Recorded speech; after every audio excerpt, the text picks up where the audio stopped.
as possibilidades para aquela empresa específica, né? Considerando os dados que foram... Olha o ambiente de negócio como sendo logística, olha aquela empresa como logística de transporte urbano, ou transporte urbano, dentro desse monte de opções de logística, onde eu vou me encaixar na pilha de valores. No hoje, né, é transporte urbano. E no futuro, qual vai ser? Porque depois eu vou ter que montar a minha visão de futuro em cima disso. Porque eu estava olhando no material que essa visão de futuro estaria baseada na missão da empresa, né? Mas como os dados, né, essas premissas aqui dela, me parece ser uma coisa bem desordenada, a empresa em si, né? Exato. É complicado até falar alguma coisa para o futuro, porque existem diversas possibilidades. Por isso é que vocês vão ter que criar esse futuro. Então, o negócio que eu vou pedir para vocês agora é o negócio restrito, vou colocar até aqui, ó, negócio... Espera aí. O negócio restrito. O negócio restrito, ele vai ter a ver diretamente com a minha missão, que é o hoje. Vou botar até aqui, ó, hoje. Tá? E o negócio abrangente tem a ver com a visão, que é o futuro. O futuro. E aí entra um outro detalhe, né? Que futuro é esse? Em quanto tempo? Esse tempo, ele vai depender do negócio da empresa, tá? Então, por exemplo, se eu quero e estou fazendo um plano estratégico para uma empresa de tecnologia, tecnologia é algo que muda muito rápido.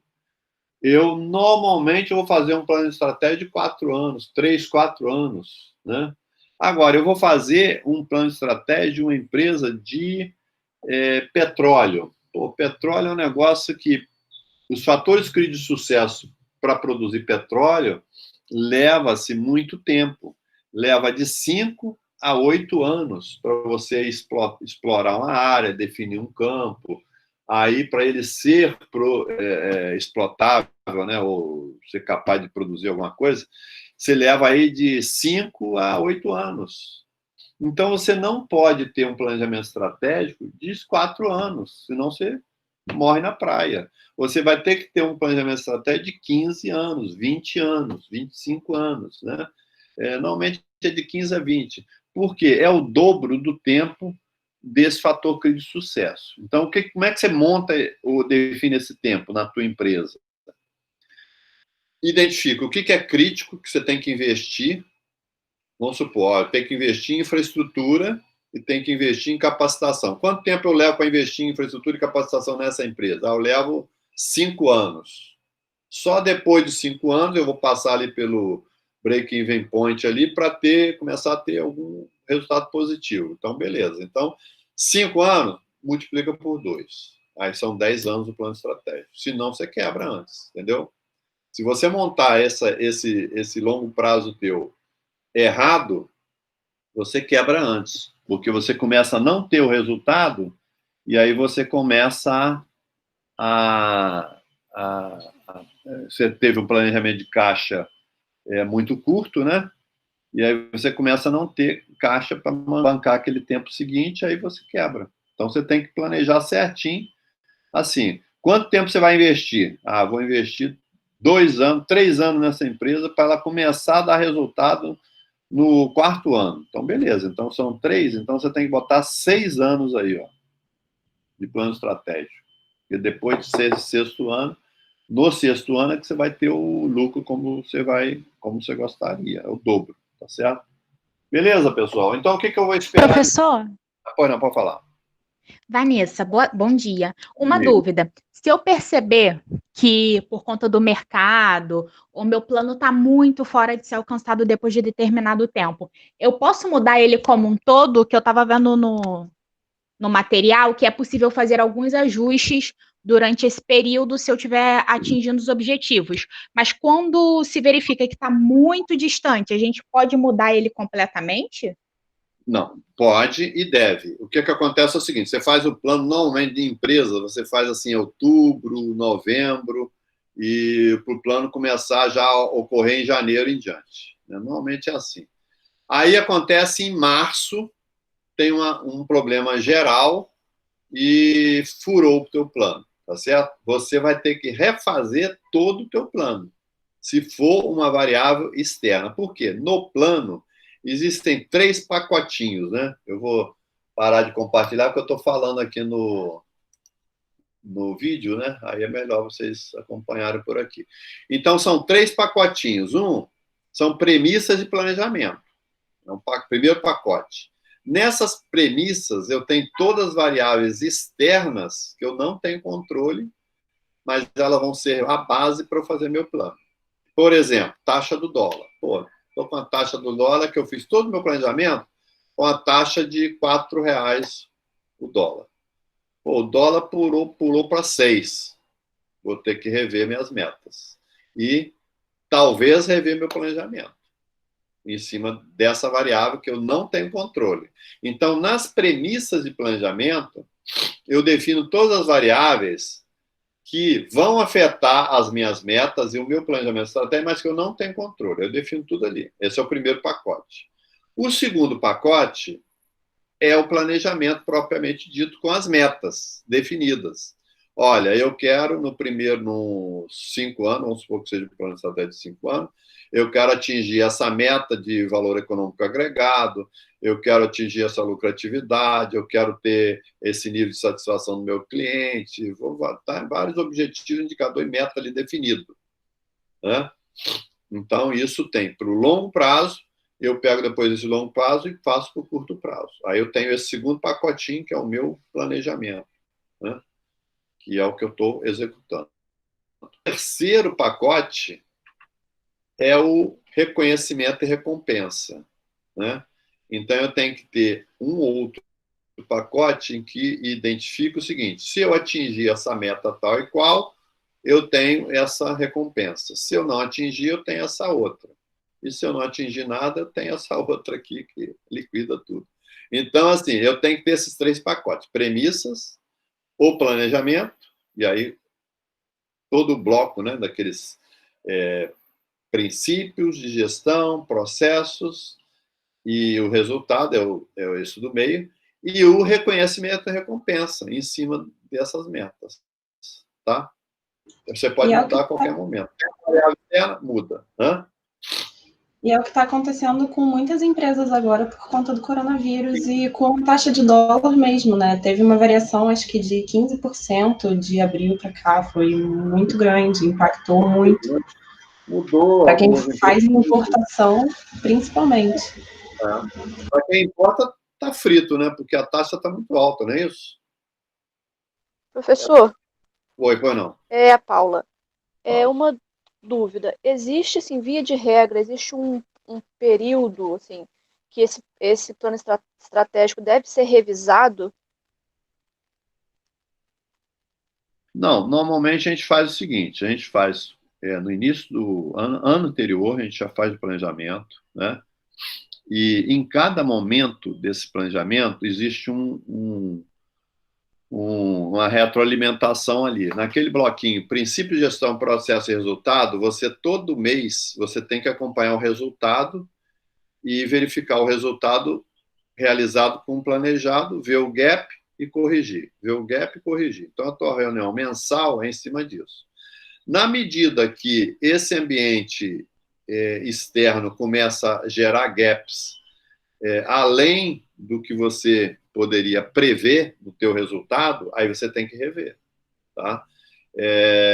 Então, esses gaps significam o seguinte: eu planejei nesse mês atingir uma meta de 100 e atingir uma meta de 50. Opa, está muito abaixo. Uma margem de 20%, ok, a gente pode corrigir. Agora, a margem de 50%, 30%, tem alguma coisa errada. Aí vai ter que rever o que você planejou. Nessa revisão do planejamento, se as premissas de planejamento são as mesmas, né? As premissas de planejamento são as mesmas, né? Normalmente a gente evita mexer nas metas, porque supostamente as metas foram idealizadas, né? Obviamente que pode acontecer de ter uma meta super ou muito estimado, ou superestimado, ou pouco estimado. Mas a gente evita mexer e trabalha mais nos recursos. Então, a gente sempre fala assim, meta não se negocia recursos, depois que você define as metas. Agora, se você percebe que as suas metas estão fora da realidade, aí você vai ter que rever também. Tem um artigo, até um case que foi feito, muito interessante, que foi sobre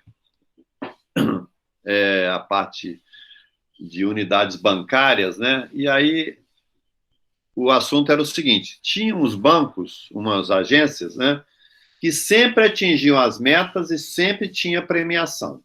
E tinha outras que nunca atingiam as metas e nunca tinha premiação, né? Aí o estudo foi um pouco em cima disso. Por que alguns sempre estão atingindo as metas e têm premiação e outras não? E aí o resultado dessa pesquisa foi o seguinte: quando você coloca a sua régua muito alta, ou seja, de difícil alcance para aquele grupo, naquele caso da agência, né? O pessoal olha para aquela meta, pô, eu sei que eu não vou chegar lá mesmo, nem vou fazer força. Vou ficar aqui onde eu estou. Eu não vou conseguir chegar nessa meta. Essa meta é inalcançável. Esquece. Não vou fazer força, não vou gastar energia nisso. Tá certo? Enquanto a outra agência colocava metas que tinham um certo desafio, mas alcançáveis, não pode ser inalcançável, alcançáveis, aí o pessoal, opa, vou correr atrás aqui, o meu cliente está devendo, vou lá ver inadimplência, vou ver se eu recupero, não sei o quê, porque se eu chegar nessa meta, eu ganho um prêmio. Então, tem muito isso também, entendeu? Você vai ter que um pouco analisar para ver se a sua meta não está sendo algo, desculpa, inatingível, porque aí você vai inviabilizar o serviço do pessoal. Ninguém vai ficar motivado para aquilo. Aí você tem que rever. Tá? Então, por isso é que hoje assim, as empresas buscam fazer o modelo balanceado de métricas, né? Que é o que vocês vão ter que fazer no trabalho final. Né? Deixa eu localizar até aqui o case, né? Que eu já adianto essa parte, que é o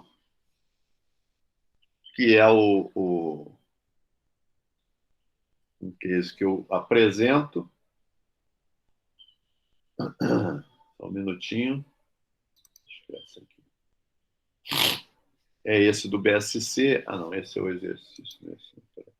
Só um minuto, pessoal. Esse aqui da apresentação. Bom, esse caso aqui, deixa eu compartilhar, é o caso, foi na época, né, da Embratel, e eles montaram esse BSC aqui, ó. Não sei se vocês estão vendo aí, devem estar vendo aí, né? Espero que vejam. Vamos ver? Está vendo? Sim, professor. Tá vendo, né? Sim. Então, nesse estudo de caso, deixa eu só sair daqui, não sei como que eu volto agora. Só um minutinho, pessoal. Tá aqui. Esquece isso aqui. É porque eu vejo muito, vejo. Bom, nesse estudo de caso, tem aqui, ó, o mapa que a gente chama de mapa estratégico, né? Onde a gente comunica para a empresa quais são as estratégias, os objetivos estratégicos dessa empresa, né? E como é que a gente chega lá. Nesse caso, o resultado final que a empresa quer é esse aqui, ó, maximizar lucro. Está aqui, tá certo? Ó. Aqui nessa bolinha aqui, ó, deixa eu riscar ela aqui para vocês verem, ó, maximizar lucro, né? Todo mundo está apontando para lá. Então, esse é o mapa balanceado. Agora, obviamente que isso a gente tem que acompanhar mês a mês. E aí pode ter os inconvenientes, né? De não estar atingindo essa meta, você vai ter que ver como atingir, tá? Que é esse o trabalho, aquele de apresentar, que eu vou pedir para vocês, é algo semelhante a isso. Pode ser esse, pode ser um parecido com esse, pode ser os objetivos, assim, as metas, né? Não precisa ser esquemáticozinho desse jeito, não. Mas a ideia é que seja um cockpit desse, né? Um painel de bordo desse, onde tem ali as metas, né? E os seus relacionamentos, né? Então, pode acontecer de um estar prejudicando a todo mundo, né? E essa é a relação de causa e efeito que a gente vai ter que ver. Eu vou sair daqui. Ok? Mais alguma pergunta, pessoal? O que nós temos que fazer? Vocês lembram? A gente até já começou, professor. Quem fez ou quem está fazendo, né? Eu sugiro que vocês coloquem aqui no chat, né? Porque aí eu vou transferindo esse assunto para o Word, tá? A gente já está mandando aí no chat, já tem algumas respostas. Que tem que divulgar para baixo. Você não andou aqui, ó. Caramba, bem que eu vi que tá. Peraí, deixa eu andar com ele aqui. Então a gente já andou aqui, ó. Peraí, papapá. Ih, mas tem. O pessoal escreveu bastante, hein? Abrangente, restrito. Ih, tem muita coisa já. Nossa. Caramba. Ó. É muita coisa. Estão participando mesmo, hein? Deixa eu ver aqui como é que ficou. Vamos ver. Professor, e o negócio abrangente, ele pode ser concomitante ao que eu já faço hoje, né? Pode ser concomitante, pode ser até a mesma coisa, ou não, eu vou manter o mesmo negócio. Ó, aqui está, negócio restrito, transportar a pessoa do A para o B, abrangente, ser a líder no mercado de transporte. Excelente. Aqui, na verdade, manteve, né? Só deu uma melhorada, vamos botar assim, né? Uma incrementada, tá certo? Então, esse aqui é o abrangente. Eu vou ter que mudar aqui o outro bloco. Ver se eu consigo fazer isso sem o pessoal ficar tonto, né? Porque não...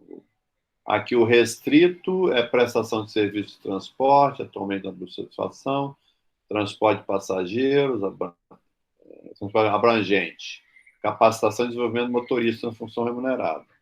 Aí já mudou, né? Abrangente aqui já é outra coisa. Certo? Aqui o restrito. Deslocamento de passageiro de acordo com a demanda, abrangente. Se posicionar como uma empresa de transporte de passageiros, né? Focada.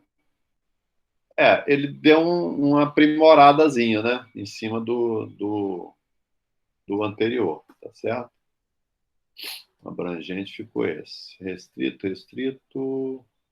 O que é isso aqui? Não atendimento. Essa minha resposta ficou em duas partes, porque ela ficou enorme. Grande, hein? Caramba. Você fez uma tese aqui de mestrado, quase. Quase. Conclusões trabalhos futuros. Espera aí, deixa eu botar aqui o abrangente. Isso tudo eu vou mandar para vocês depois, tá, pessoal? Aí vocês usem aí da melhor maneira que vocês acharem. Bom, poderia entregar mais valor ao cliente desde que tratasse essas fraquezas dele. Bom, aí você descreveu toda uma situação, né? É por isso. Bom, na verdade, eu coloquei também depois, né? Eu elaborei, depois coloquei quais possibilidades ela poderia atuar. Elaborou. Quando a empresa posiciona no mercado como restrita, a tendência é a visão míope, negligenciando o seu cliente, que é o caso do transporte público, ou mesmo não acontece quando a empresa posiciona no negócio. Bom, aqui é o seguinte, só uma correção, né? O negócio da empresa, né? Ela pode se manter por anos, né? A fio. De forma adequada, ela só vai se aperfeiçoando ao longo do tempo. Como, por exemplo, o caso lá do Abílio Diniz, né, que na questão de supermercado, eu não sou uma empresa de venda de produtos no varejo, eu sou uma empresa de logística, né? Então, ele se posicionou no mercado como uma empresa de logística, tá? Então, é uma visão abrangente que se mantém, né? Pode se manter por muito tempo, né? Então, e depois esse abrangente vira restrito, porque ele já internalizou aquilo, tá? Aqui a outra, né? Abrangente. Ser em 5 anos. Bom, Aqui o detalhe é o seguinte: quando a gente fala em negócio abrangente, a gente não precisa botar o tempo. Quando a gente usa esse negócio abrangente dentro da visão, aí na visão tem o tempo, tá? É só esse detalhe aqui. Então, vou colocar aqui para baixo, que é abrangente também. Abrangente também, vamos lá para cima de novo. Tem que lembrar aqui onde eu estava, né? Restrito, restrito, restrito, restrito. Aí vem aqui, restrito abrangente. Ser uma empresa referência em mobilidade urbana, promovendo cada vez mais eficiência, transporte de segurança, qualidade. Então, aqui deu um up, né? Mas manteve-se em transporte, tá certo? Aqui foi isso. Então, vou voltar aqui para baixo. Aqui. Depois vamos voltar lá para cima. Onde é que estávamos? Restrito. Aqui, restrito. Hoje, entrega de um produto pouco interessado na satisfação dos clientes, focado apenas na entrega. Transporte coletivo. Abrangente, pensamento à frente, futuro, visão, focado na satisfação do cliente. Então, aqui saiu de transporte coletivo, ó. Vou só grifar, então. E depois passou para satisfação do cliente no processo de modalidade e qualidade do mesmo. Tá? Então, esse aqui mudou dessa forma aqui. Deixa eu só tirar isso aqui para baixo. Vai ficar tudo junto. Depois vocês vão depurar isso aí. Vamos ver o outro. Cadê? Caramba, tem troço. Aqui. Atualmente, o negócio da XPTO aparenta ser restrito. Não, professor, aí eu colei errado. A minha resposta é aquela de baixo mesmo, que tu já grifou. Ali eu botei ups, colei errado. Pode apagar. Tá, desculpa. Beleza. Então, isso aqui sai, né? Tá. Então, esse nada. Como negócio abrangente, pode-se considerar a empresa XPTO sendo uma empresa de busca de excelência de transporte rodoviário, aproveitando essa expertise para investir no ramo de consultorias de outras empresas. O negócio restrito da XPTO seria transportação de passageiros. Aqui inverteu, né? Botou o negócio abrangente primeiro. Então, esse aqui seria o abrangente.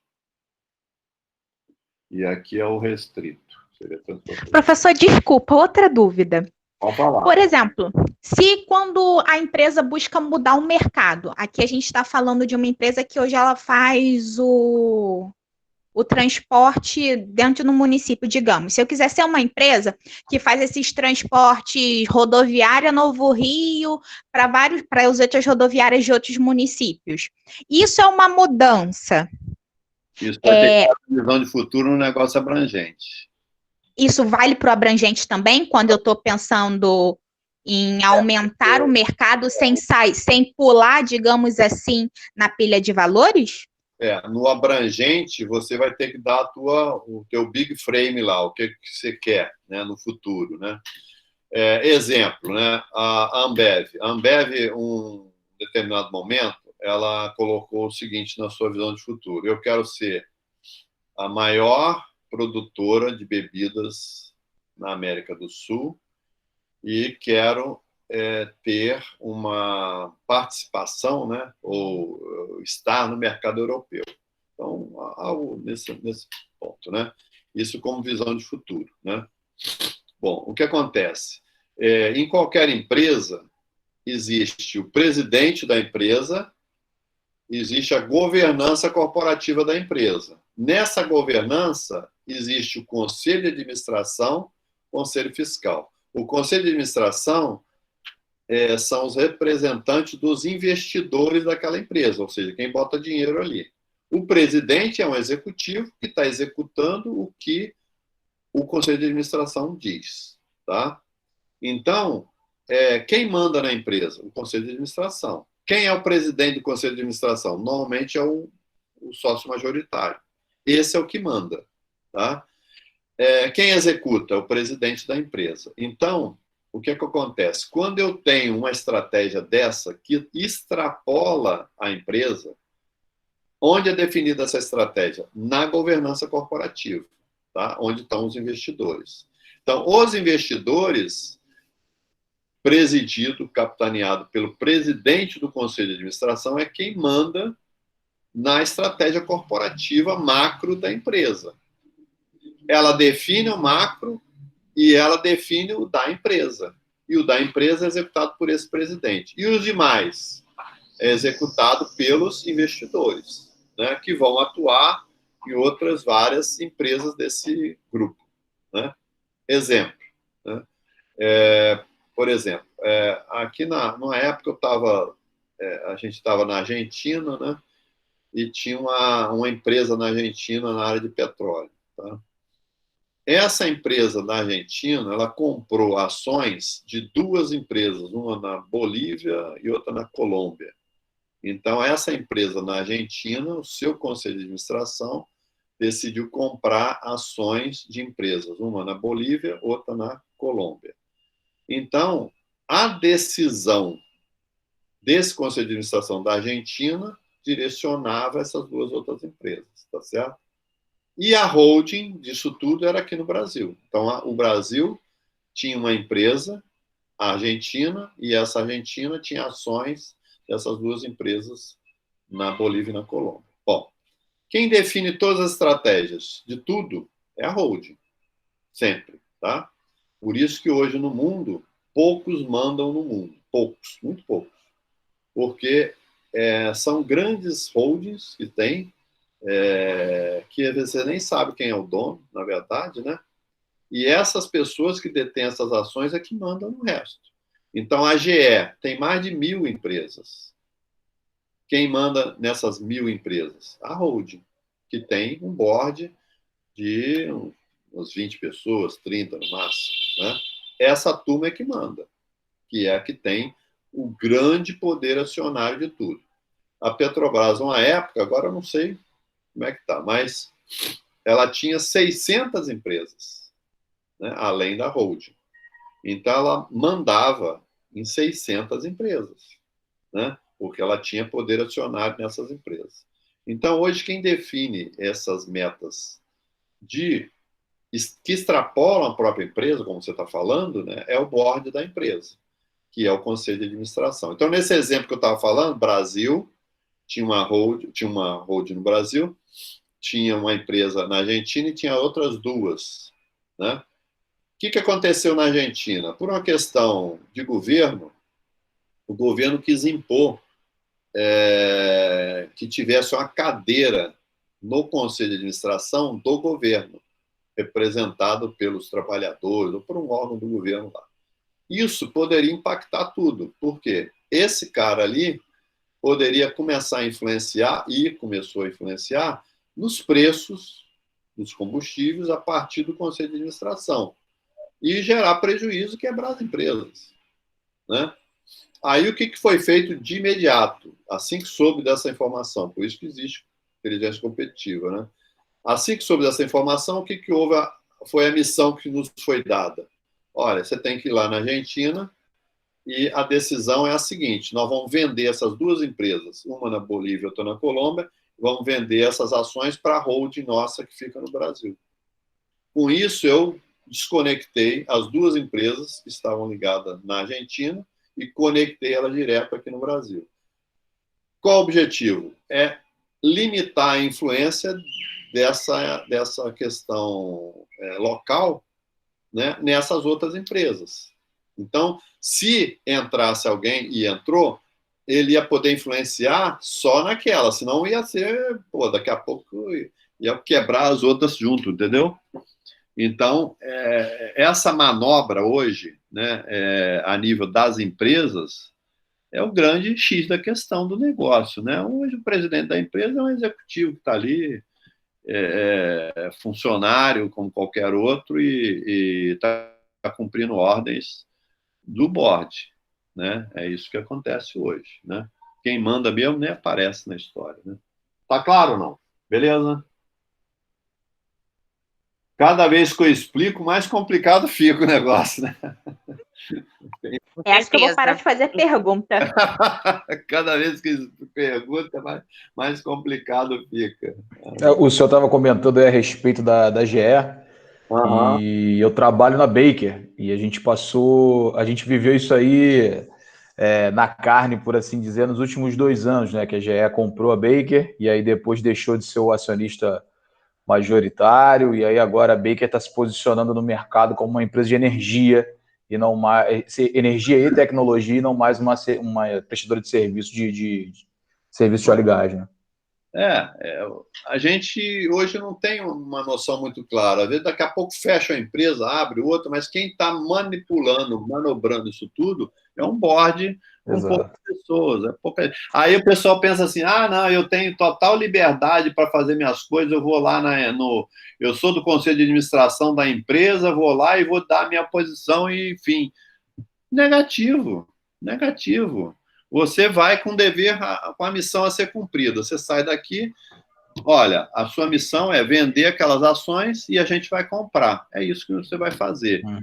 Já vai com a encomenda, já vai com a decisão debaixo do braço. No conselho de administração é assim, você vai com a decisão, testa antes, discute e tal, a decisão já está pronta. Você vai lá, aí você pensa, você vai discutir, pode discutir à vontade, mas a decisão já está tomada. Pode discutir à vontade. A decisão já está tomada, vamos vender essas ações, pronto. E tem quem é majoritário leva, né? Então, isso é o que acontece, né? E você imagina, manobrar esse caso da GE, 1.000 empresas, né? A Petrobras, 600 e poucas empresas, né? Essas empresas de petróleo que têm também centenas, às vezes até milhares de empresas. Por quê? É risco. Hoje você tudo avalia risco. Por exemplo, você vai botar uma empresa aqui de petróleo para perfurar um campo de produção XPTO, né? Pô, tu vai fazer o quê? Você vai fazer uma empresa isolada. Cria um CNPJ, aquela empresa é só aquela ali, né? Por quê? Porque se der um problema, dá um problema nela. Dá um problema ambiental, ela vai quebrar. Aí você tenta isolar, mitigar o problema, né, para não impactar a empresa como um todo. Muitas vezes impacta, né, pela questão da subordinação, em termos das ações que você possui e tal. Agora, você tenta minimizar isso, senão você quebra geral, pô, né? Então, senão você quebra tudo. Então, você tenta isolar como? Cria uma empresa separada, só para aquele negócio, que aí você, né, reduz risco, né? Então, por isso que acaba tendo muitas empresas, né? E cada empresa tem lá um sócio que é uma outra empresa, que essa outra empresa tem outro sócio que é outra empresa. Então, você não sabe de quem é, na verdade, as coisas. Na verdade, é isso. São poucos que detêm esse domínio, né? Esse controle das coisas, né? E aqui no Brasil tem de tudo, né? Tem as grandes empresas aqui, são poucas, né? Eu diria que não são muitas, não, são poucas. Né? Você vê a questão de bolsa de valores aqui, quem bota dinheiro em bolsa, né? Você vai ver, é sempre os mesmos, né? Banco, né? Ou é matéria-prima, né? Você vai ver lá quem é que está. Você vai botar dinheiro em quê? Petrobras, matéria-prima.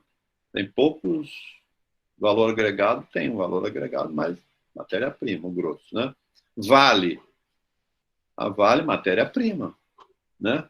A Vale montou uma estratégia, rapaz, totalmente errada na época do governo, foi anterior, foi da Dilma, né? Tinha o Agnelli investia muito em inovação, longo prazo, e inteligência dentro da empresa. Tinha área lá que eu saiba, né?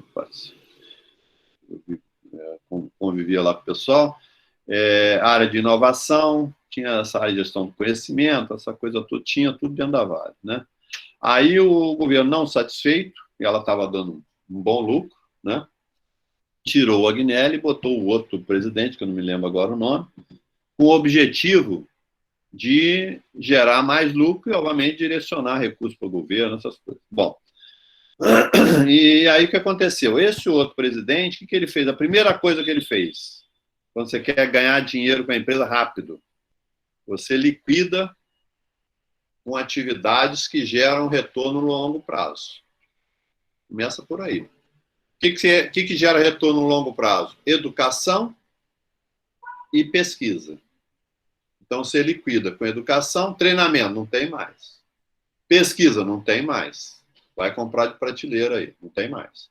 Aí você só fica com cliente e processo e resultado financeiro. Fica no osso a empresa. Então, ele fez isso. Aí, assim que ele assumiu, a empresa, pum, começou a dar lucro. Mais lucro, mais lucro. Por quê? Ele cortou toda essa parte de baixo. Né? Aí começa a gerar caixa. Tá certo? Só que não é sustentável. O que gerou anos depois, e agora a gente está vendo acontecer, né? O que gerou anos depois? A questão das barragens, né? Romperem. E a própria empresa dizer, olha, infelizmente, eu não tenho competência para resolver todos esses problemas agora dentro da empresa. Vou ter que arrumar gente fora e tal, porque a gente não tinha essa expertise mais dentro da empresa. Óbvio. Para formar um cara com conhecimento profundo em barragem, o cara leva 10 anos de estudo. Por aí. Né? Então, esse pessoal não tem mais pesquisa, não tem mais essa... Acabou. Aí você fica só no hoje. O hoje vamos fazer, vamos quebrar o galho aqui e ali. Aí o problema explode lá na frente. Entendeu? Esse é o grande problema. Né? Esse é o grande problema. Então, você pode notar, começa a cortar recursos para capacitação e pesquisa, fica com o pé atrás. Porque é sinal que não vai dar problema lá na frente. Vai dar algum problema lá na frente. E você não vai ter como resolver. Porque você não trabalhou esse longo prazo, entendeu? Isso aí é complicadíssimo. Né? Eu fui do conselho da Universidade Corporativa ali da FETransport. Né? E aí teve uma época que começou o negócio a apertar. E a primeira coisa que acabaram foi o conselho na parte da Universidade Corporativa. Aí eu escrevi um e-mailzinho meio não muito agradável, né? Aí eu falei exatamente no e-mail isso. Pois é, toda empresa que começa a ter problema, corta primeiro na educação, que depois vai gerar problema à frente. Aí fiz esse discurso, porque eu não tinha nada a ver com aquilo ali, eu estava ali como conselheiro. Aí marcaram uma reunião na semana seguinte, né? Meio enxuga-gelo lá. E aí, mas manteve, cortou. Né? E você viu depois os problemas que deram ainda pela frente. Bom, então, quando corta essas partes que são de médio e longo prazo, você vai ver que o reflexo vai dar lá na frente. Muito bem. Andando mais um pouco, agora que você já tem um negócio e também você já tem o negócio restrito e abrangente, vocês vão definir a visão e a missão. Vamos começar primeiro pela visão. A visão, ela precisa ser positiva e inspiradora. Ela precisa ser também abrangente e detalhada. Bom, como é que eu explicaria isso? Seguinte modo. A visão é um sonho, é aquilo que eu quero ser, está lá no o meu negócio abrangente, está ali contido ali, tá? Ela tem que ter um prazo, uma data, né? Ela tem que ser positiva, tem que ser inspiradora, tem que ser detalhada a ponto de eu me ver nessa visão e tem que ser abrangente, no sentido de pegar todo mundo da empresa. É difícil fazer uma visão? É. Você vê, olha, você pode pesquisar aí, vai no Google, visões das empresas. A visão da sua própria empresa. Alguém lembra da visão da empresa? Vamos ver se alguém lembra aí. Quem lembra?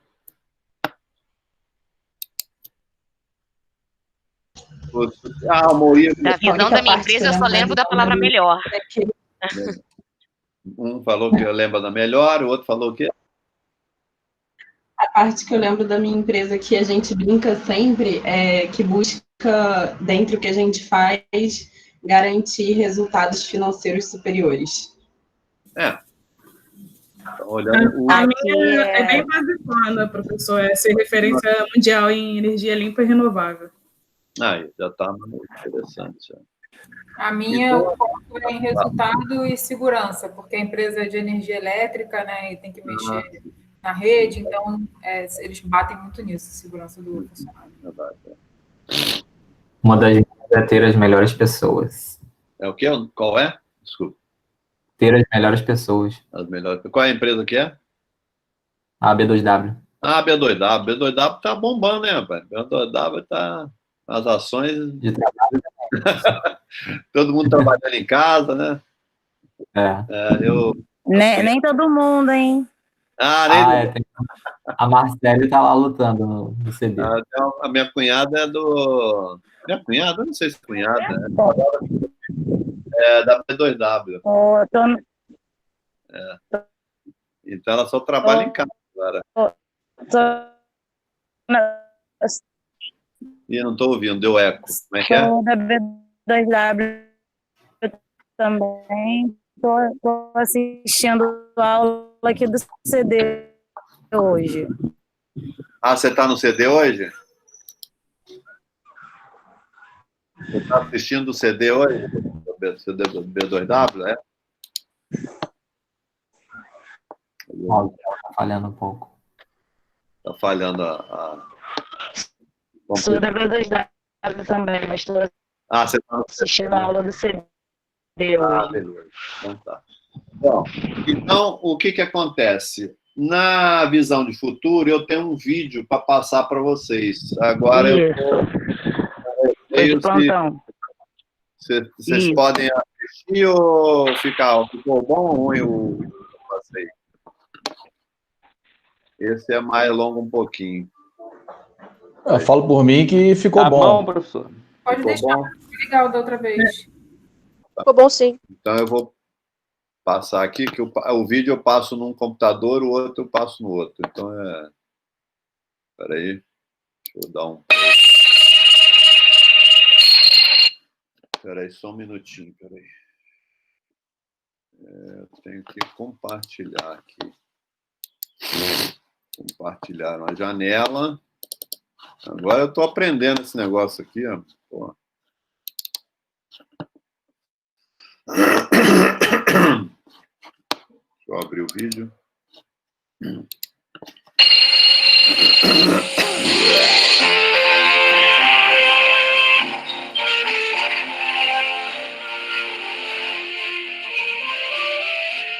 ficou bom não, pessoal. Peraí.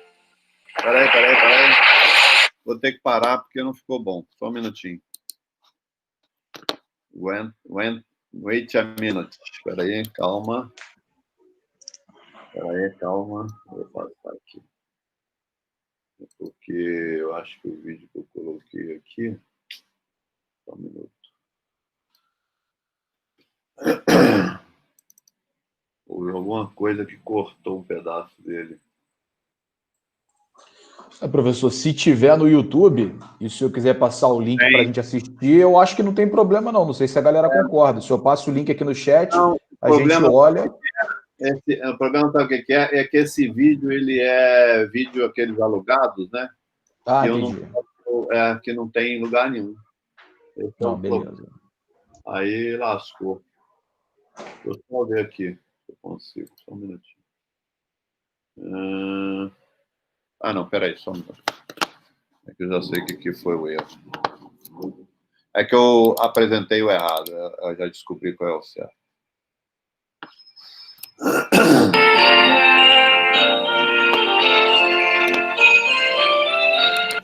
Espera aí, agora eu vou sair daqui, calma. Quem está usando 2 computadores é complexo o negócio, viu? Espera aí. Sem problema, professor. Compartilhar uma janela. Agora vai, hein?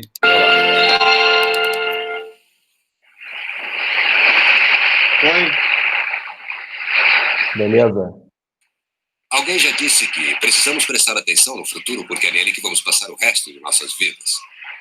Porém, às vezes, isso não passa de palavras para muitas pessoas que acabam ficando quase que totalmente amarradas ao presente. Ou então sonham sobre o futuro, mas não fazem nada a respeito. E assim os sonhos parecem, no melhor dos casos, uma ilusão, e no pior, impossíveis. Mas pensar dessa forma no futuro é um engano. Olá, meu nome é Joel Parker. E viemos aqui falar sobre por que as visões positivas do futuro são tão importantes, mesmo essenciais, para nações e organizações, corporações e comunidades, indivíduos jovens e velhos, sem deixar de fora qualquer um de nós que queira fazer uma diferença no mundo.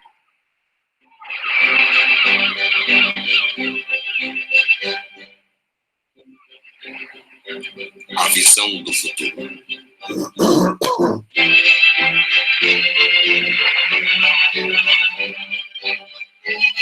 Distribuído no Brasil por Ciamar, versão brasileira Windstar. Comecei meu estudo do futuro em 1973, no final da Guerra do Vietnã. A OPEP controlava os preços da energia, Watergate estava no início, e a inflação disparava, fora de controle no mundo inteiro. Para muita gente, dos capitães da indústria aos transeuntes na rua, os problemas do presente pareciam tão avassaladores que parecia infrutífero ficar pensando no futuro. Mesmo assim, em meio a toda essa turbulência e pessimismo, encontrei o trabalho de 3 pesquisadores que me provaram que ter a atitude exatamente oposta, uma atitude positiva, era muito melhor.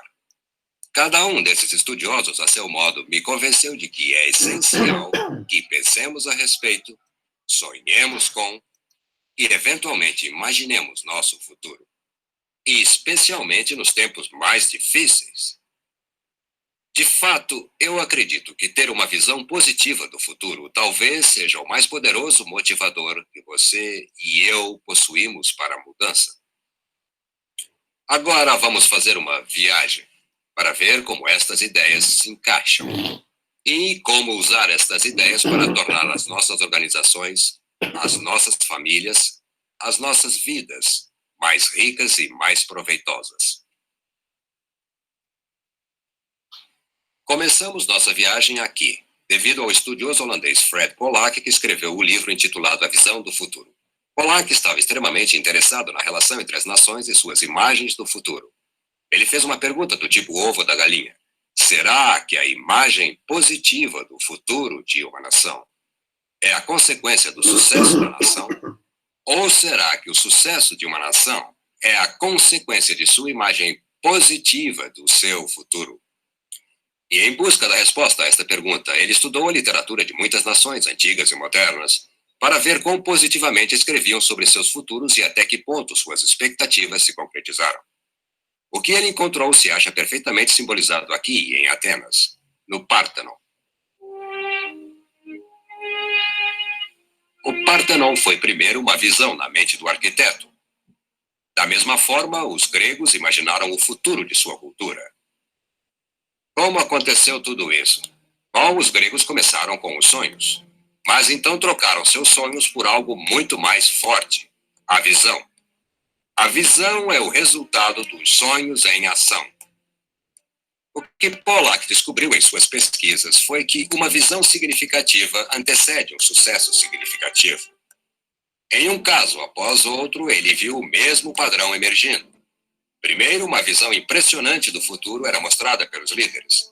Então, essa imagem era compartilhada com suas comunidades, as quais concordavam em apoiá-las. Então, juntos, trabalhando em sintonia, eles tornavam a visão uma realidade. Este foi o caso na Grécia, 2.500 anos atrás. E o mesmo aconteceu em Roma, e na Espanha, em Veneza, na Inglaterra, na França. Foi o mesmo padrão nos Estados Unidos da América.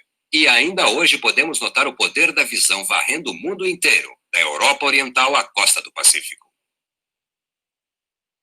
O que me parece especialmente interessante na pesquisa de Polak é o fato de que muitas dessas nações, quando começaram sua escalada para a grandeza, não contavam com recursos adequados, nem a base populacional crítica, nem uma vantagem estratégica evidente. Na verdade, venceram contrariando as probabilidades. O que elas tinham, de fato, é uma visão profunda de seus próprios futuros. E este é o ingrediente principal, não o único, mas o primeiro e mais importante. As nações com visão são capazes de muitas coisas. As nações sem visão estão em perigo. Eu era professor numa escola, e depois de ter lido Fred Pollack, percebi que o que ele dizia sobre as nações também se aplicava às crianças. As crianças são profundamente afetadas por suas visões do futuro. Na minha experiência, eu havia notado um padrão. Os melhores dos meus alunos sempre sabiam para onde estavam indo, o que iriam fazer com suas vidas. Quando li o trabalho acadêmico de Benjamin Singer, A Imagem do Papel Voltada para o Futuro, descobri que minhas observações eram muito bem sustentadas por diversas pesquisas. O trabalho compilado por Singer apontava que alunos de desempenho fraco quase não tinham ideia do seu futuro. Seu enfoque era limitado a curto prazo. E eles acreditavam que sua capacidade de moldar seus futuros estava nas mãos do destino. E, pessoalmente, eram impotentes. As pesquisas também destacaram que os alunos de sucesso tinham um senso pessoal de controle sobre seus futuros. E pensavam em horizontes de tempo dali 5 ou 10 anos. Um aspecto específico da pesquisa me deixou intrigado. Para identificar os alunos de sucesso, o QI e o nível da família não eram os principais indicadores do sucesso. Alguns dos alunos mais bem-sucedidos vinham de situações familiares e sociais muito difíceis e não haviam se saído bem nos testes de QI.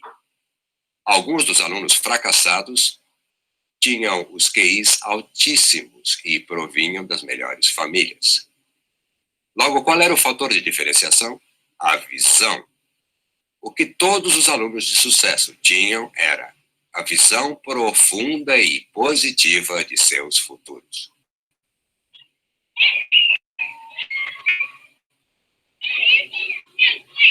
Não posso imaginar um lugar melhor para dar vida às observações de Singer do que esta escola primária pública número 121, do Harlem, em Nova York.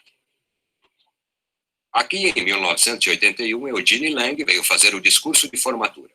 Ele havia se formado na escola 121 em 1933 e havia se tornado um homem rico, bem-sucedido, que se fez sozinho. Ele se preocupava bastante com os problemas que essas crianças tinham e pretendia dar a elas um pouco de esperança. Mas, quando ele se sentou nesse palco e viu as faces daqueles formandos, suas famílias e seus amigos, percebeu que somente palavras teriam muito pouco significado. Então, naquele instante, ele mudou o discurso. E as mudanças que ele fez no seu discurso mudariam as vidas dessas crianças para sempre. Ele começou estabelecendo uma ligação pessoal com as crianças, contando a elas de como ele estivera em Washington. Martin Luther King proferiu seu famoso discurso Eu Tive um Sonho. Então ele disse aos formandos, todos precisam ter um sonho. O seu sonho é importante. Ele pode ser o seu futuro e a educação é a chave para esse futuro. Ele lhes falou sobre a sua jornada pelo ginásio, depois o colegial e então a faculdade. Mas quando ele disse faculdade, percebeu que o curso superior parecia inatingível para a maioria daquelas crianças. Então ele lhes disse, e não pensem nem por um instante que não podem ir para a faculdade porque podem. E então, com a família e os amigos escutando, ele prometeu àquelas crianças que ele pessoalmente daria a cada uma delas que se formasse no colegial uma bolsa de estudos para a faculdade. E lá estavam aquelas crianças, pensando que nunca poderiam cursar uma faculdade. E, de repente, esta promessa. O Sr. Lang se sentou sob os aplausos da plateia, mas ele sabia que apenas dinheiro não faria isso acontecer. Ele teria que providenciar um caminho até a promessa. Então, quase que imediatamente, além de doar o dinheiro, o Sr. Lang criou uma estrutura de apoio com os professores, os pais e a comunidade para trabalharem com esses alunos, para ter certeza de que eles pudessem realizar essa maravilhosa visão. Pelo passado desta escola, teria sido possível prever que dos alunos que se formassem no primário, somente 25% iriam concluir o curso colegial. E desses 25%, quase nenhum chegaria à faculdade. Mas graças ao Sr. Lang e ao apoio que ele e a comunidade proporcionaram, 48 dos 52 alunos desta turma concluíram o curso colegial e desses 48, 40 foram cursar a faculdade. Aqui, na escola número 121, no coração do Harlem, vemos uma ilustração perfeita daquilo que Benjamin Singer escreveu. O poder da visão de uma criança com a ajuda da comunidade, superando a história e a economia, motivando aquelas crianças para realizações extraordinárias.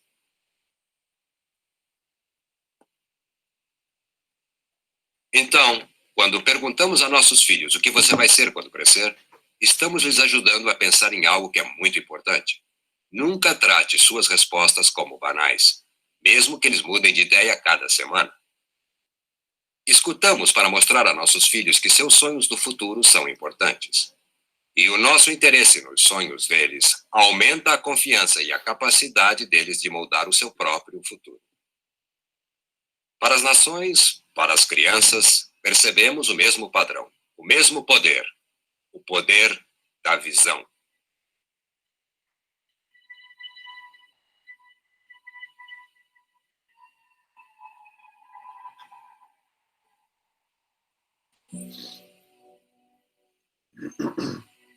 Aqui é Auschwitz.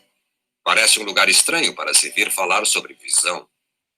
Durante a Segunda Guerra Mundial, milhões de pessoas, a maioria judeus, mas poloneses, russos e ciganos também, foram levados à morte em campos como este. O motivo de termos vindo aqui é para analisar a importância da visão nas piores condições possíveis. Foi aqui que o terceiro pesquisador que me influenciou fez suas descobertas. Seu nome era Viktor Frankl. Era psiquiatra em Viena. Ele tinha muitos pacientes, levava uma vida boa e era judeu. Quando irrompeu a Segunda Guerra Mundial, foi cercado pelos nazistas junto com milhares de outros e trazido num trem de carga para esse inferno na Terra. Quando chegou aqui, Frankl traçou 3 metas para si. 1, sobreviver. 2, usar suas habilidades médicas para ajudar. E 3, tentar aprender alguma coisa. Imaginem isso, tentar aprender alguma coisa em meio ao Holocausto.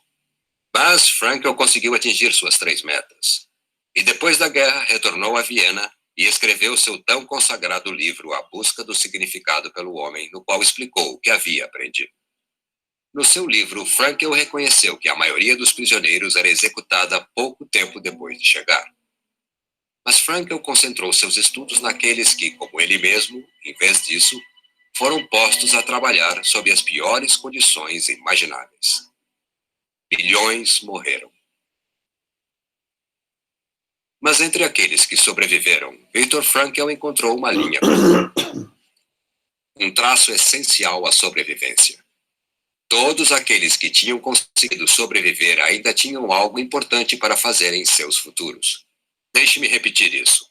Todos aqueles que tinham conseguido sobreviver ainda tinham algo importante para fazer em seus futuros. E aqui vemos o padrão novamente. O poder de uma visão do futuro para ajudar a vencer uma chance incrivelmente pequena. Deixe-me exemplificar com uma das histórias de Frankl. 2 homens pretendiam se suicidar. Era um acontecimento comum aqui no campo. Seus amigos literalmente salvaram suas vidas lembrando-lhes de seus futuros. Para um, o seu filho, que ele adorava e que o esperava num país seguro. Para o outro, era uma coisa, não uma pessoa. Esse homem era um cientista que havia escrito uma série de livros que ainda precisava ser terminado.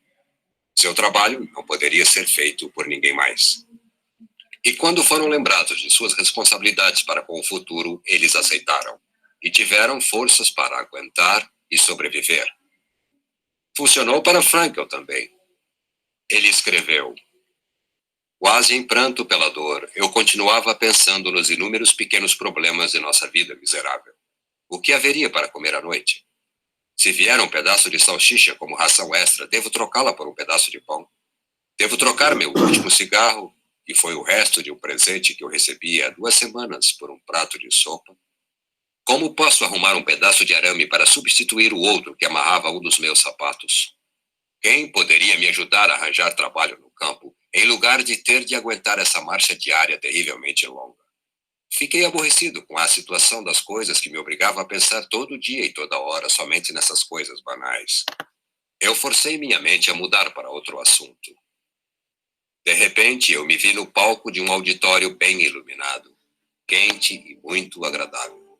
Diante de mim havia uma plateia atenta em cadeiras estofadas confortáveis.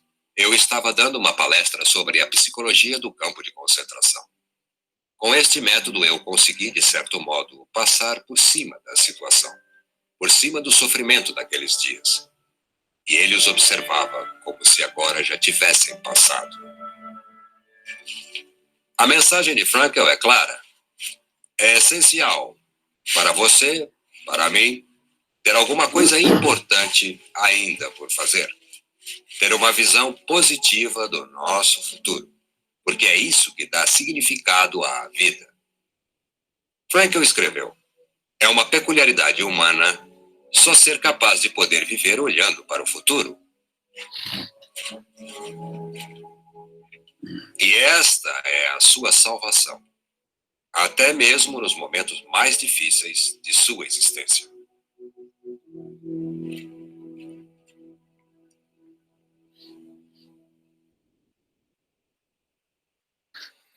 Viemos aqui para fazer uma metáfora.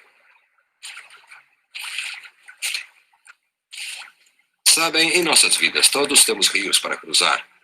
Na outra margem está o nosso futuro. Às vezes as águas são tranquilas e é fácil de atravessar, mas às vezes o rio é turbulento, cheio de imprevisibilidade. Muitas vezes, nesses períodos turbulentos, tentamos cruzar o rio simplesmente pulando na água e começando a nadar. Acabamos sendo arrastados pela correnteza, levados por água abaixo. Esperamos que o lugar em que chegarmos no outro lado valha a pena. Mas há um modo melhor de cruzar o rio, tendo uma visão do nosso futuro. Então, quando notamos a nossa visão nos saudando com sua força positiva, ela como que nos dará uma corda para atravessarmos o rio, para nos dar um ponto de apoio enquanto estamos atravessando. E o rio vai tentar nos arrastar, nos soltar da corda, tentar nos afastar do nosso destino. Não é fácil se segurar. Temos que puxar com nossos braços, pensar com nossas mentes, sentir com nossos corações. Ninguém mais pode fazer isso por nós. E embora não haja garantia de que chegaremos às nossas metas, esta corda, lançada pela força da nossa visão, nos oferece a melhor ligação para o futuro. E se a segurarmos firmemente em nossas mãos, então estaremos prontos para pular na água, apostando no amanhã. Vimos países que foram do nada líderes do mundo. Examinamos as pesquisas sobre os ingredientes básicos que levam crianças ao sucesso. Nós visitamos um lugar onde pessoas foram submetidas às condições mais difíceis a que um ser humano pode ser sujeitado para sobreviver. E tudo isso tem uma linha comum: o poder de uma visão positiva do futuro. Agora, aposto que sei o que estão pensando. Onde está a discussão da empresa? Se funciona para nações e funciona para crianças e para adultos, será que funciona para organizações? É claro. Na verdade, essa discussão é fundamental para o ser humano em todos os níveis. As organizações são um dos melhores lugares para se ver exemplos disso, porque elas têm a complexidade e o tamanho certo para efetivamente usar o poder da visão. Pensem nas organizações iniciantes e maduras com e sem fins lucrativos que estejam se saindo excepcionalmente bem e aposto que estão sendo movidas por uma visão. Vamos dar alguns exemplos. A Boeing, por exemplo, com sua visão de um avião enorme de alcance mundial que se tornou o 747. Ou a Sony, com sua visão de entretenimento para todos, o Walkman. A French Telecom, a companhia telefônica francesa que resolveu ser a melhor empresa telefônica da Europa, quando talvez fosse a pior. A IBM, que apostou a corporação na sua visão da série 360 de computadores mainframe. American & Company, com sua busca incessante da perfeição. O Exército da Salvação, sem fins lucrativos, que tem tido uma visão de 100 anos para ajudar os pobres e carentes. E a Toyota, cuja visão não é só ser a melhor fábrica de carros do mundo, mas a maior. Então eu pergunto, o que compõe uma grande visão? Primeiro, deixe-me contar a vocês algo que não faz parte de uma visão. De fato, é um erro tê-la como parte de uma visão. A visão nunca é expressa apenas em números financeiros. Esses números são sempre uma consequência de uma visão realizada. Logo, quais são os ingredientes? Bom, primeiro, as visões precisam ser desenvolvidas por líderes.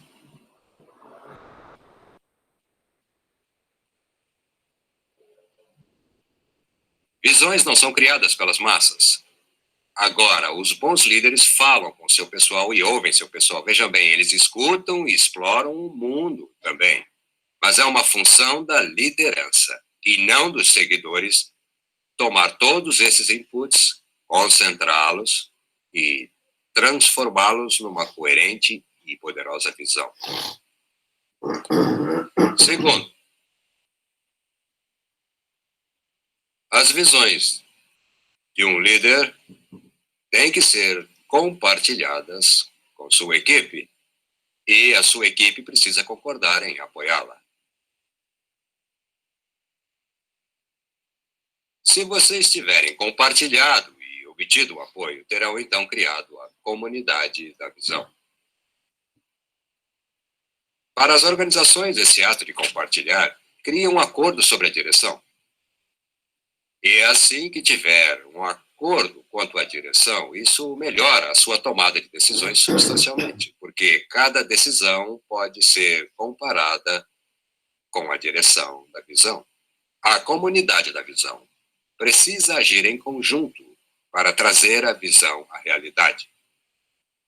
Terceiro, uma visão, para poder ter sucesso, precisa ser abrangente e detalhada. Só generalidades não é o bastante. Queremos ser o número 1 do mercado, queremos ser uma empresa de renome mundial, queremos ser os maiores inovadores do nosso ramo. São palavras bonitas, mas não formam uma visão. Para se ter uma visão, temos que saber como, quando, porquê e o que, com precisão suficiente, de modo que cada membro da comunidade da visão possa encontrar o seu próprio lugar significativo e importante dentro da visão. Cada um precisa saber como irá contribuir e participar. Quarto, a visão precisa ser positiva e inspiradora. Uma visão precisa ter alcance. Ela deve desafiar cada um de nós a crescer substancialmente e a ampliar suas habilidades, a alcançar além de suas capacidades.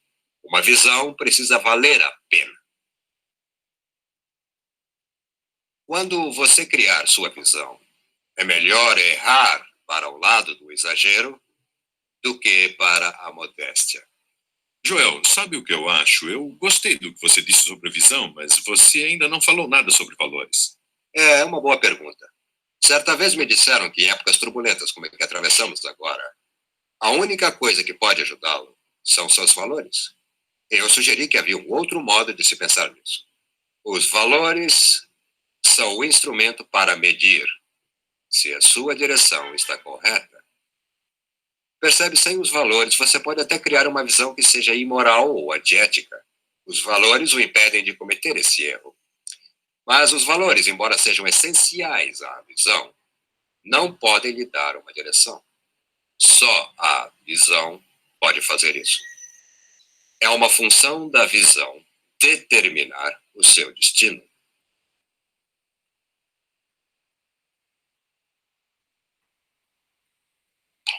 Iniciada pelo líder, compartilhada e apoiada, abrangente e detalhada, positiva e inspiradora. Quando tiverem tudo isso junto, terão a sua comunidade da visão. E assim que tiver a comunidade da visão, então terá o poder. Há uma história que queria contar a vocês. Ela foi inspirada nas obras de Loren Eiseley.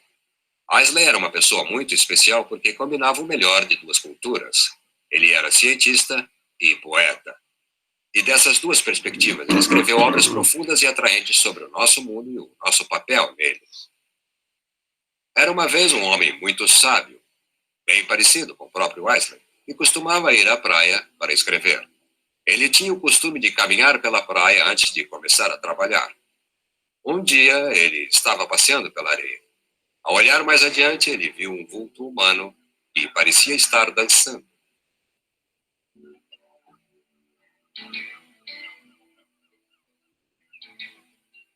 Ele sorriu ao pensar em alguém que dançasse o dia todo. Então apertou o passo para alcançá-lo. Quando chegou mais perto, viu que se tratava de um rapaz, e que o rapaz não estava dançando, mas estava se abaixando, pegando algo na areia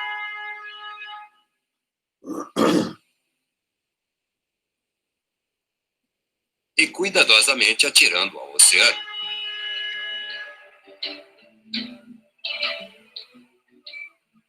Quando chegou mais perto, ele gritou: "Bom dia, o que você está fazendo?"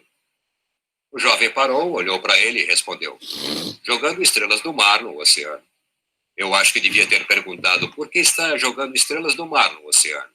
O sol está a pino e a maré está baixando. Se eu não as jogar lá, elas vão morrer. Mas, meu caro, você não percebe que há milhas e milhas de praia e estrelas do mar em todas elas? É impossível você fazer alguma diferença. O jovem escutou atentamente. Então, se curvou, pegou mais uma estrela do mar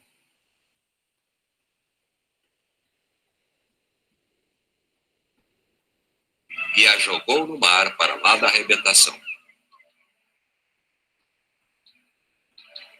Fez diferença para essa aí. Sua resposta surpreendeu o homem. Ele ficou confuso. Não sabia o que responder. E assim ele virou as costas e voltou para casa para começar a escrever. O dia inteiro, enquanto escrevia, a imagem daquele rapaz ficou em sua mente. Ele tentou ignorá-la, mas a visão persistia.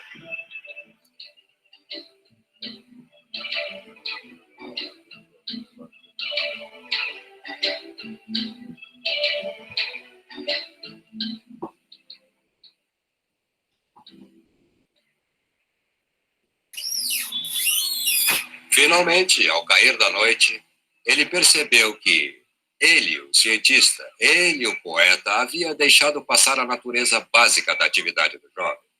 Foi quando ele percebeu que o que o jovem fazia era uma opção por não apenas ser um observador no universo e vê-lo passar, pois ele optara por agir no universo e fazer alguma diferença. Ele ficou envergonhado. E naquela noite foi se deitar preocupado. Ao raiar da manhã, acordou sabendo que devia fazer alguma coisa. Então se levantou, vestiu suas roupas, foi à praia e encontrou o jovem. E junto com ele passou toda a manhã jogando estrelas do mar no oceano. Percebe o que os atos daquele jovem representam? É uma coisa muito especial em cada um de nós. Todos nós fomos dotados da capacidade de fazer alguma diferença. E se pudermos, como aquele rapaz, nos conscientizar desse dom, conquistaremos, através da força de nossas visões, o poder de moldar o futuro. E este é o desafio de vocês. Também o meu desafio. Cada um precisa achar a sua estrela do mar. E se jogarmos nossas estrelas sabiamente e bem, não tenho dúvida que o século XXI será um lugar maravilhoso. Lembrem-se, uma visão sem ação não passa de um sonho. Ação sem uma visão é só passatempo. Uma visão com ação pode mudar o mundo.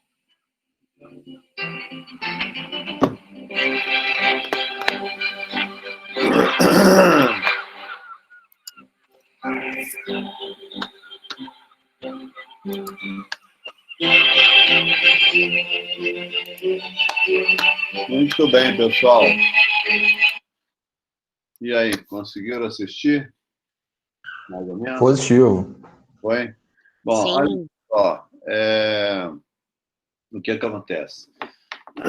Nós temos agora que completar aqui a questão... deixa eu voltar aqui só um minutinho, do trabalho, né?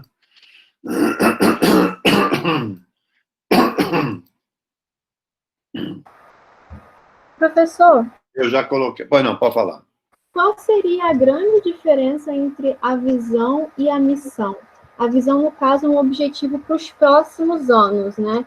E a missão seria basicamente a essência da empresa.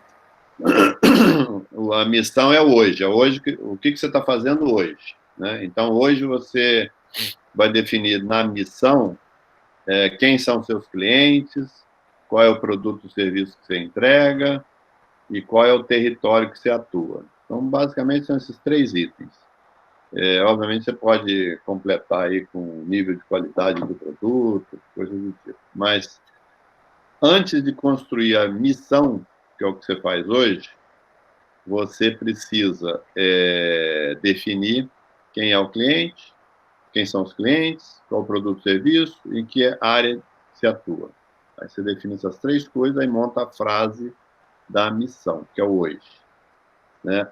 A visão é o futuro. O futuro você tem que definir o alvo que você quer atingir e em quanto tempo. Então, você sempre tem que botar o tempo.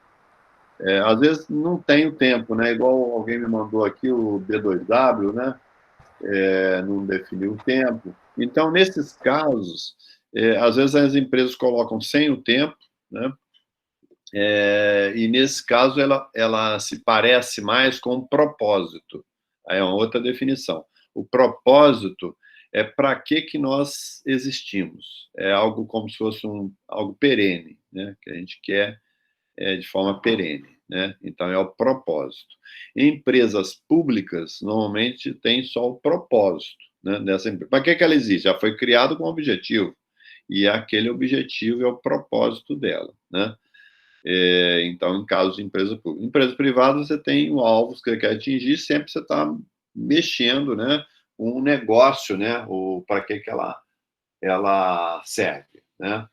Então, isso seria o longo prazo. Deixa eu ver se eu vejo uma figurinha aqui que eu consigo, talvez, explicar um pouco melhor disso que eu estou te explicando aqui agora, tá? Deixa eu ver aqui, não é essa. Só um minutinho. Mais alguma pergunta, pessoal, enquanto vocês estão pensando aí no assunto? Professor, Francine, de novo. Só uma dúvida, porque eu segui a linha no caso da missão, até tentar deixá-la mais sucinta, como sendo a razão realmente da empresa existir e a visão, né, pensando em futuro, aonde que essa empresa ela quer chegar. Por isso estabelecer também a data, né, para conseguir montar esse raciocínio. Então, seria certo seguir essa linha ou a missão teria que ser um pouco mais elaborada? Tá certo, tá certo. Você falou em razão de ser, né? O que acontece é que muitas empresas elas fazem o seguinte: tem uma missão que é para toda a empresa, né? E ela tem uma razão de ser. Aí a razão de ser, para diferenciar da missão, a razão de ser fica sendo da área que se atua. Então, por exemplo, a empresa B2W tem uma missão. Aí vamos supor que você atue no CD dessa empresa, né? Naquele segmento, naquela parte daquela organização.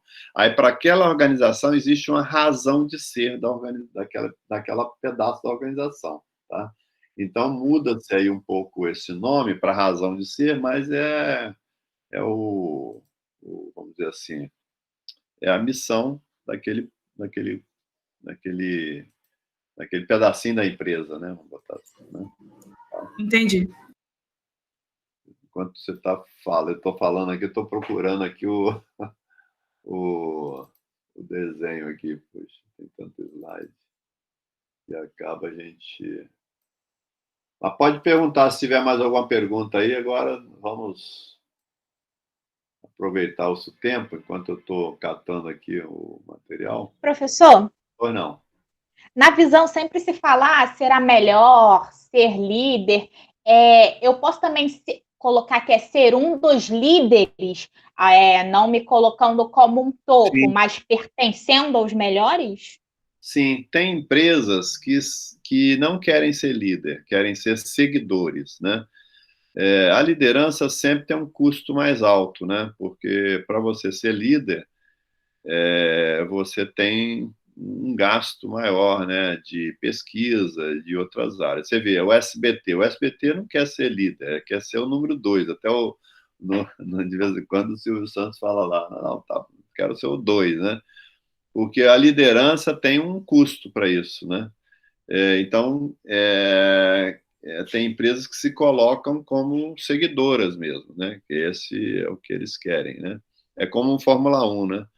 O primeiro da Fórmula 1 gasta muito mais energia. O outro que está indo no vácuo dele ali está mais tranquilo, né? Agora, o que está na liderança, com certeza, tem uma energia maior ali que ele está gastando, né? Então, tem essa diferença aí. Então, pode sim, pode, aí, né? Depende de cada empresa, né? Mais alguma questão, pessoal? Perguntas? Nada.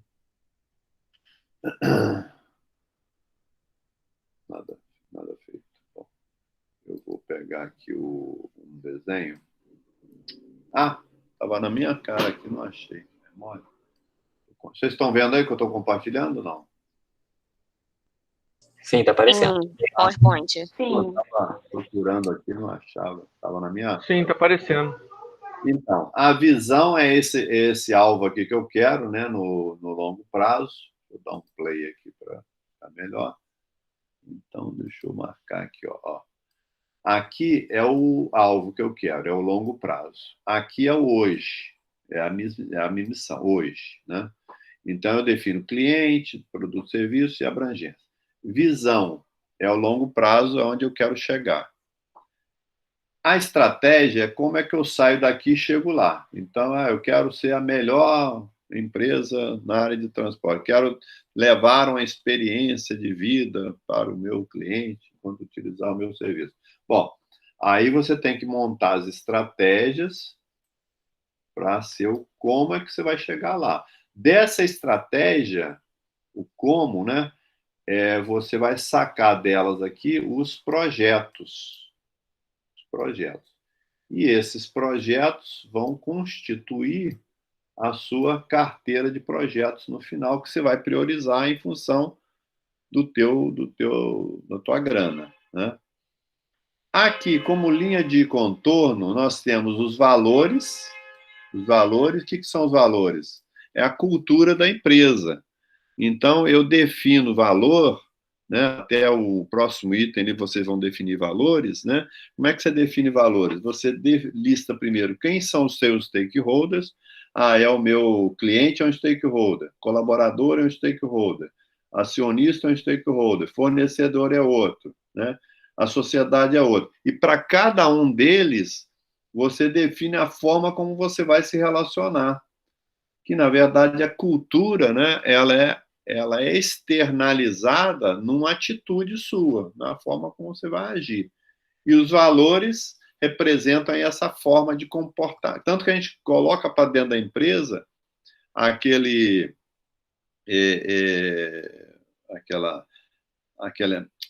a forma como você vai agir, que são os comportamentos esperados da empresa, né, das pessoas dessa empresa.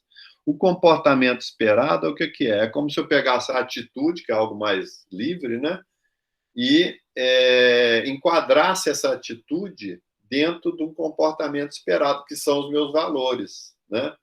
Aí gera-se dentro da empresa o código de conduta, né, que ali tem os valores que a empresa quer, né?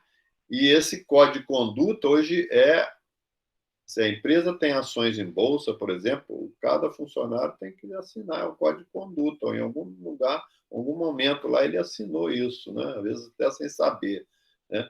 mas ele assinou, porque isso hoje é mandatário, né?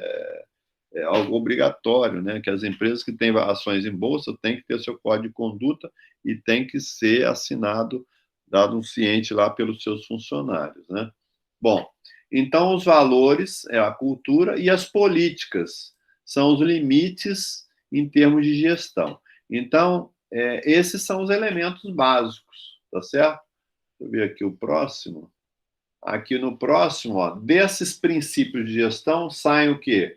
Princípios que eu estou falando missão, visão, valores e políticas. São esses 4, tá?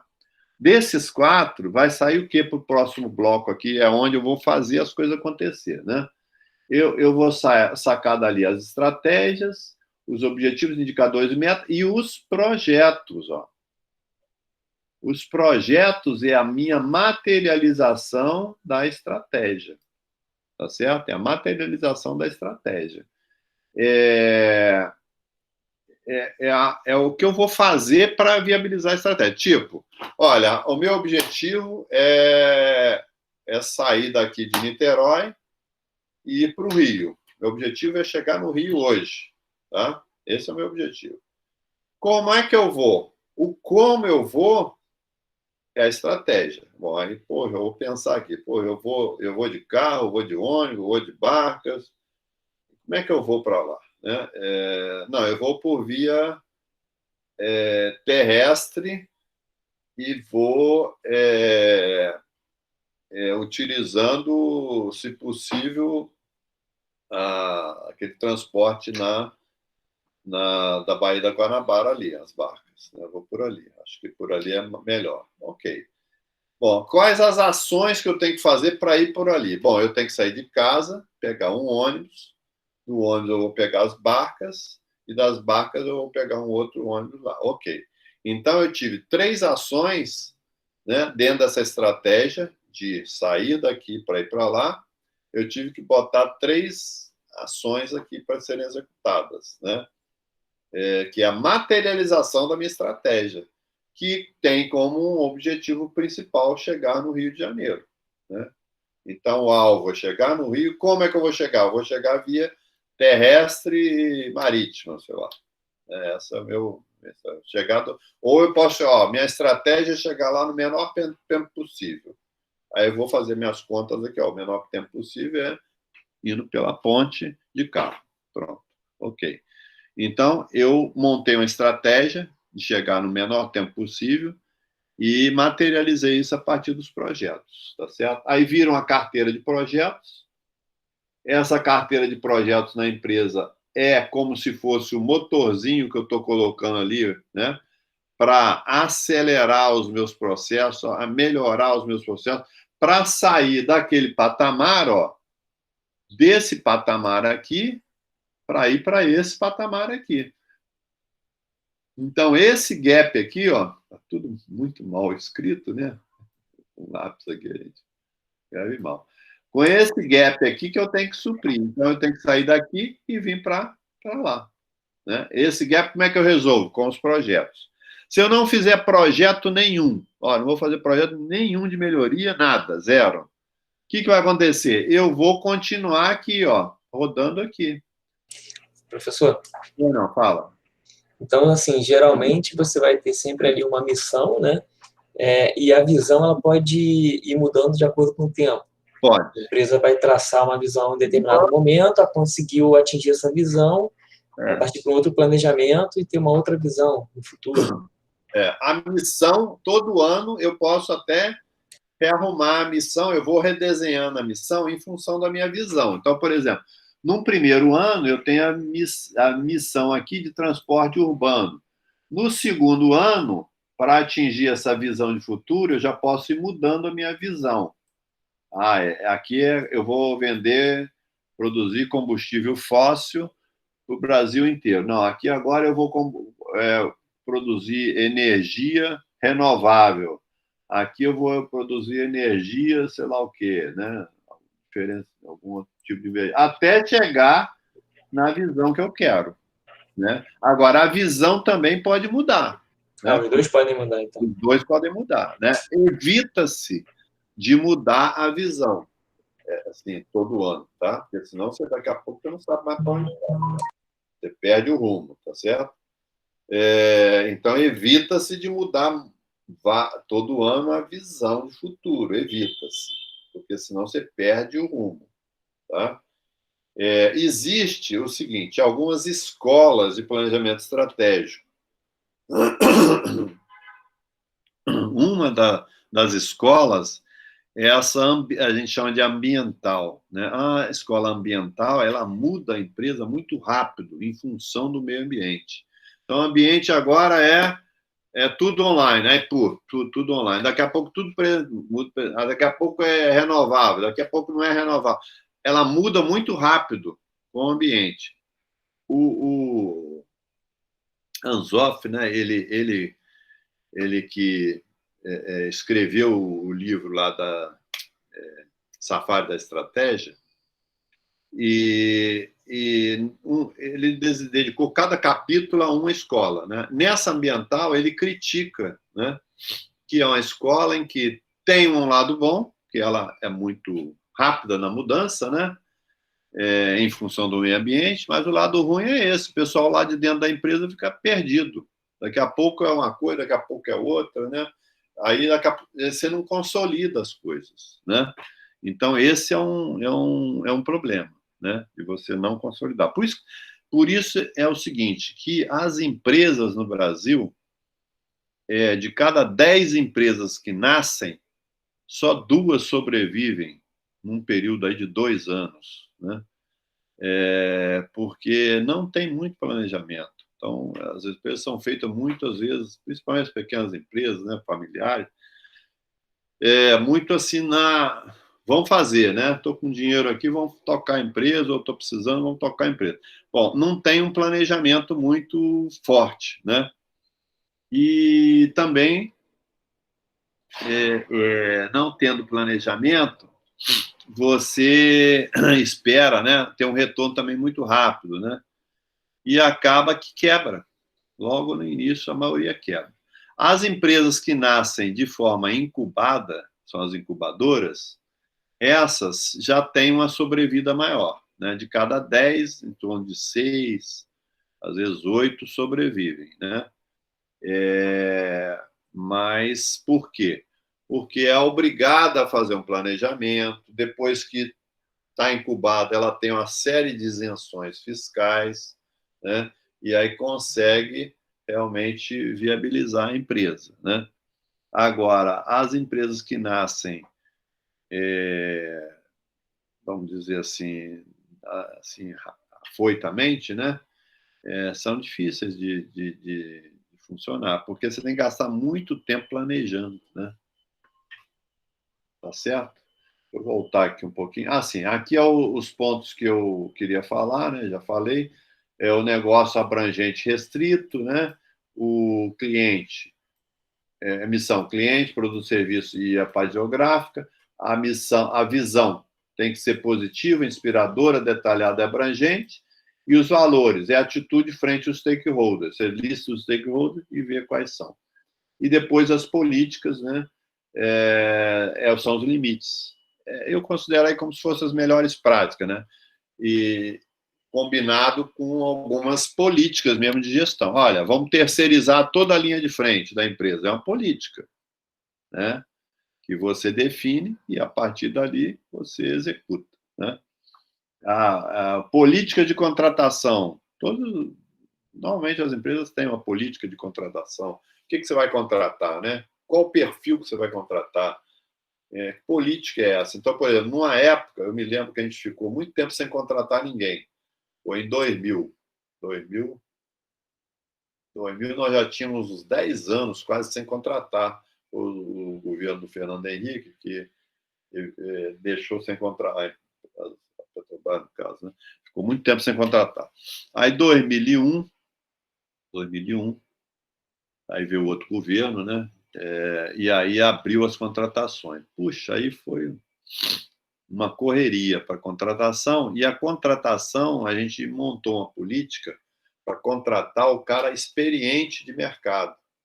Então, na contratação, na prova, na avaliação que a gente fazia, pegava o experiente. Como é que você pega o experiente?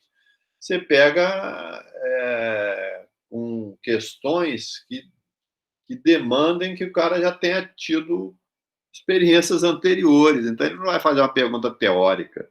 O cara que está saindo da faculdade, você faz uma pergunta teórica, o cara responde, né?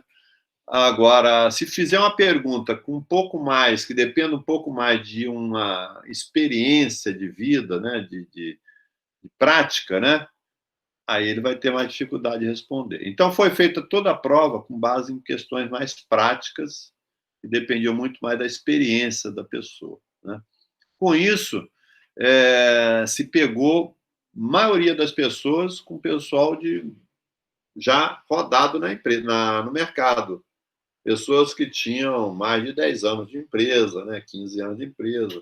E, obviamente, você pegou pessoas com mais de 40 anos, né, na sua grande maioria, nas primeiras contratações, né? Aí, no próximo concurso, aí vimos que não dava para ser por aí. Por quê? Você contrata uma pessoa com 40, 50 anos, ela vai ter quanto tempo de empresa mais? Uns 10, 15, né? Agora talvez mais, porque mudou a aposentadoria. Mas você vai ter uns 10 ou 15 anos mais, 20 no máximo, né? Agora, você contrata o cara que está saindo da faculdade, com 20 e poucos anos, pô, ele vai ter uns 30, 40 anos de empresa, né? Então, aí a política mudou. Opa, agora vamos contratar o cara que saiu da faculdade, porque senão a gente não sustenta a empresa, não. Por quê? Porque a empresa ela tem uma curva de entrada e curva de saída, né? Se você não contratar ninguém, deixa eu ver aqui, deixa eu apagar aqui, ó. Aqui. Se você não contrata ninguém, isso aqui está meio rabiscado, mas aqui a curva, ela... Deixa eu ver se tem algum aqui que não tem. Não tem. Só um minutinho, pessoal. Deixa eu sair daqui só um minuto. Descartar. Voltar aqui para esse, dar um play. Bom, o que acontece é o seguinte, a curva está assim, ó. Eu estou nesse ponto aqui, ó. Desculpa. Opa, caramba. Vou clicar aqui. Tá aqui. Então, funciona assim, ó. Eu estou aqui, hoje, ó, estou aqui, tá? Hoje, eu tenho esse quantitativo aqui de gente. Tá meio torto, mas aos poucos tem isso, tá? Se eu não contratar ninguém, esse quantitativo vai caindo até zerar. Então, eu me lembro perfeitamente que a gente tinha um gráfico lá em que em 2030 estaríamos com 0 empregados. 0. 2030, 2032, alguma coisa assim. E na época estávamos com... Era 40 mil, aproximadamente. O terceirizado, 60 mil. Bom, então tínhamos 60 mil, próprios 40 mil. 40 mil, chegaríamos em 2032 com 0. Porque o pessoal vai saindo, aposentando, né, morrendo, vai acontecendo isso, né? Então, nós tínhamos que ter uma política de contratação de modo a ir suprindo isso aqui e manter, né? Só que aí, nessa política, você vai ter que definir o que eu quero contratar, quem eu quero contratar. É alguém para hoje ou alguém para ficar mais tempo aqui na empresa? Que perfil é esse? Aí você define essas políticas nesse momento, né, da contratação.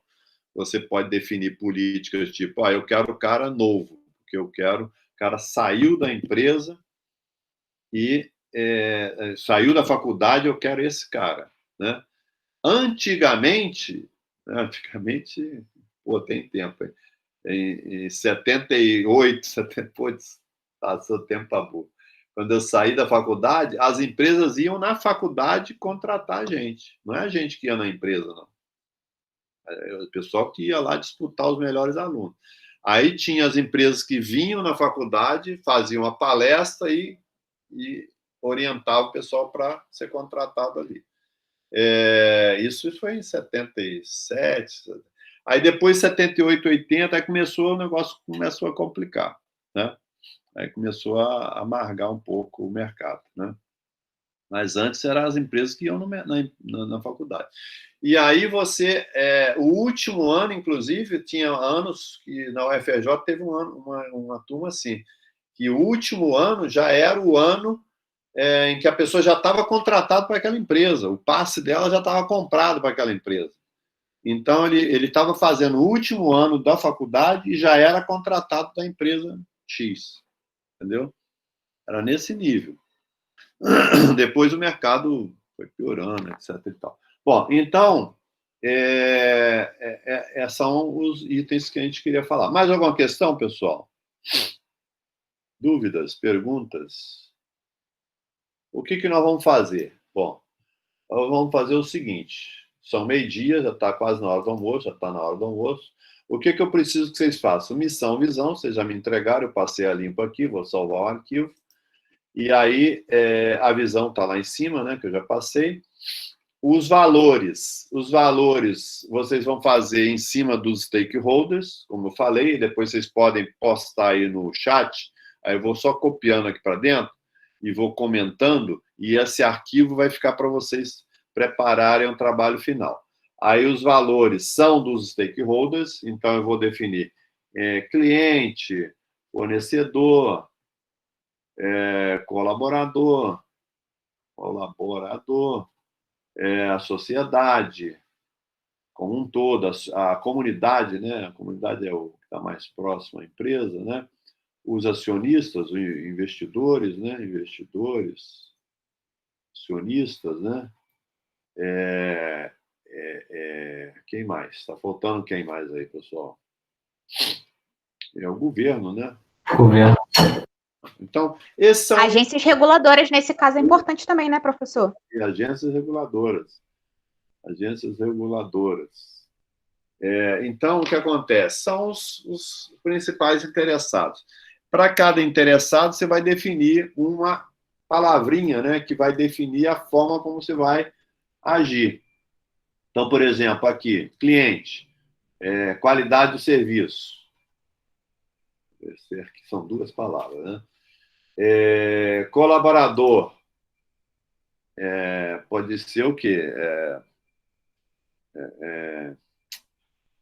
Eu estou com o nome aqui na ponta da língua. Valorização? Pode ser valorização, pode ser plano de carreira, né? Plano de carreira, ou meritocracia, pessoal. Eu estava com esse nome. Meritocracia. Pronto. Sociedade. Pode ser a questão, normalmente hoje a gente coloca a responsabilidade, né? Social. Sustentabilidade, né? Vou botar aqui em comunidade. Sustentabilidade. E aí vai, né? Investidores, lucro, né? Lucro. Ou outro nome queira dar aí. Bom, o fato é o seguinte, desses todos, depois você vai escolher uns 3, não mais do que 3, que são os principais que você vai colocar no seu marketing interno, para você promover a empresa e para fazer com que eles foquem, né? Se botar muito, pessoal, tem que estar registrado, mas na hora de divulgar, você não vai divulgar todos, né? Muito bem. Aí, depois de esses pontos, as políticas, né? Aí você pode dar um exemplo de políticas de RH, normalmente tem, né? Políticas de distribuição, no caso é transporte, né? Qualidade, política de qualidade. Qualidade, né? Aí você vê... Saúde e segurança. Saúde e segurança, isso. Saúde e segurança, principalmente agora, né? A volta da pandemia, né? Vai precisar muito, né?